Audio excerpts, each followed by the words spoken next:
देखिए ये बात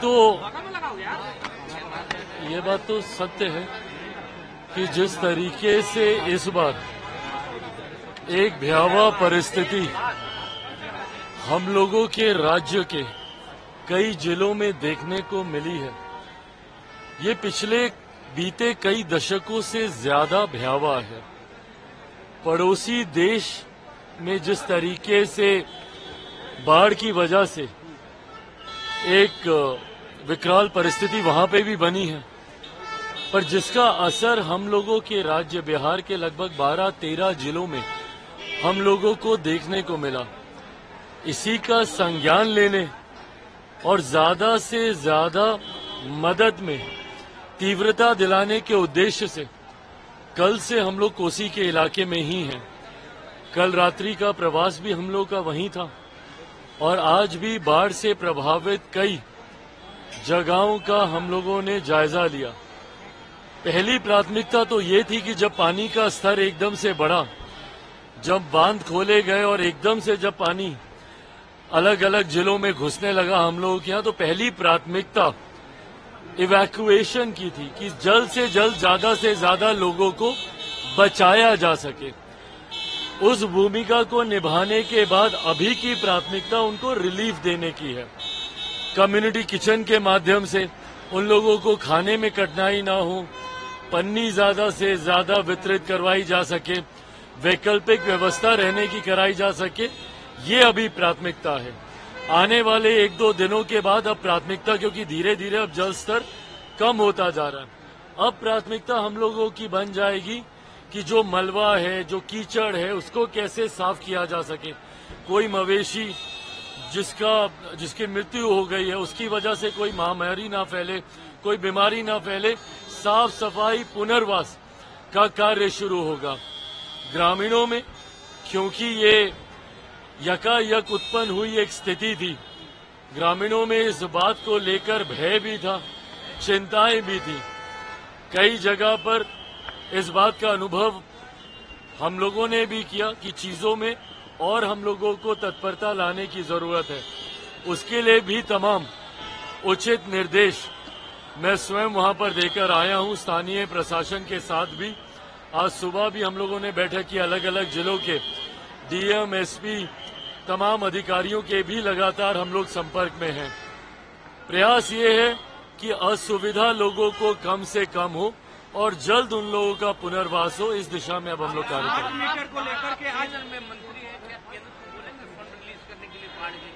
भाई, प्रधानमंत्री आदरणीय नरेंद्र मोदी जी स्वयं इस विषय की मॉनिटरिंग कर रहे हैं।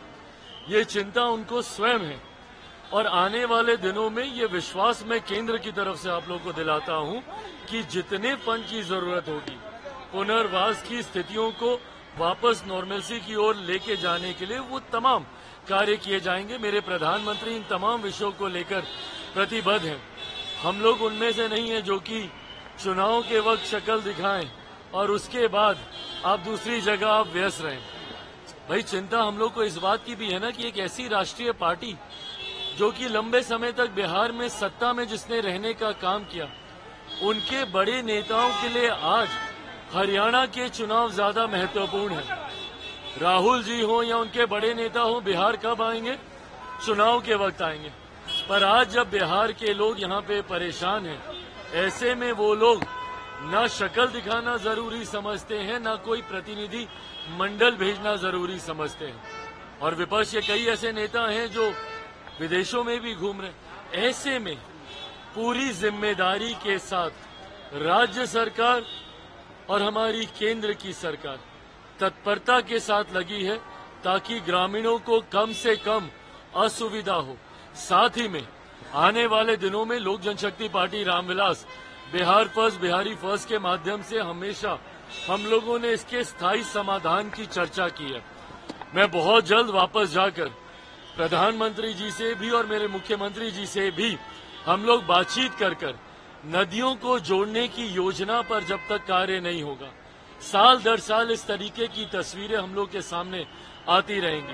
बिहार फर्स्ट, बिहारी फर्स्ट की सबसे ज्यादा महत्वाकांक्षी और सबसे ज्यादा प्रमुख योजनाओं में से एक नदियों को जोड़ने की योजना है, जिससे बाढ़ सुखाड़ के साथ साथ सिंचाई की समस्या का भी एक स्थायी समाधान निकलेगा। इस पर भी आने वाले दिनों में हमारी सरकारें कार्य करेंगी। स्मार्ट मीटर को लेकर के जो है आज राजद के द्वारा धरना का आयोजन किया गया था। स्मार्ट मीटर को लेकर के आज हंगामा मचा हुआ है जी। स्मार्ट मीटर को लेकर के चीटर बताया जा रहा था तेजस्वी यादव के द्वारा। भाई, अगर आपको इतनी ही चिंता है तो आप आइए ना। जैसा मैंने कहा कि इनके नेता तो इस त्रासदी में भी देश में ही नहीं है। ऐसे में सिर्फ ट्विटर पे लिख देने से जनता की समस्या का हल हो जाए, ये होता नहीं है। आपकी जो भी समस्या, भाई आप विपक्ष हैं, आप अंग हैं हमारा। सत्ता पक्ष मजबूत तब होता है जब विपक्ष अपने सुझाव सत्ता को देता है। ऐसे में हम लोग पूरी तरीके से आपके सुझावों को सुनने के लिए तैयार हैं, पर उनका कोई नेता होना तो चाहिए यहाँ पे।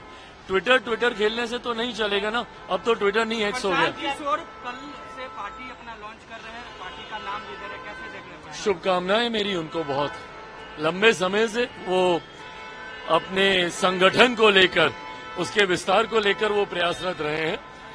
अब वो दल की शुरुआत कर रहे हैं। वो राजनीतिक क्या भूमिका रहेगी उस दल की, नहीं रहेगी। चुनावी क्षेत्र में क्या भूमिका रहेगी, चुनावी राजनीति में वो उतरेंगे नहीं उतरेंगे, गठबंधन से उतरेंगे, अकेले उतरेंगे, ये फैसला जब वो लेंगे उसके बाद ही आगे टिप्पणी की जाएगी। आपने कहा कि आपके पिताजी ने यूपीए की सरकार में इस्तीफा दिया था, दलितों को लेकर के चीजें सही नहीं बैठ रही थी। आपने कहा कि आप भी अगर दलितों को लेकर नहीं बातें ठीक बैठी तो आप भी अपने पद को। मैंने इस बात को स्पष्ट तौर पे कहा है कि मेरे नेता कभी किसी गठबंधन के मोहताज नहीं थे। किसी भी गठबंधन में वो सिर्फ कुर्सी या सत्ता के लालच में नहीं थे। उन्हीं का खून हूं मैं। हम लोगों ने भी कभी सत्ता का मोह नहीं रखा है। मेरे लिए ये खुशी की बात है कि मेरे प्रधानमंत्री जी जिस तरीके से लोक जनशक्ति पार्टी रामविलास की चिंताओं को सम्मान देने का काम करते हैं, समाज के गरीब वर्ग की चिंताओं को सम्मान देने का काम करते हैं, ये मेरा विश्वास मेरे प्रधानमंत्री और मेरी मौजूदा गठबंधन एनडीए के प्रति बढ़ाता है।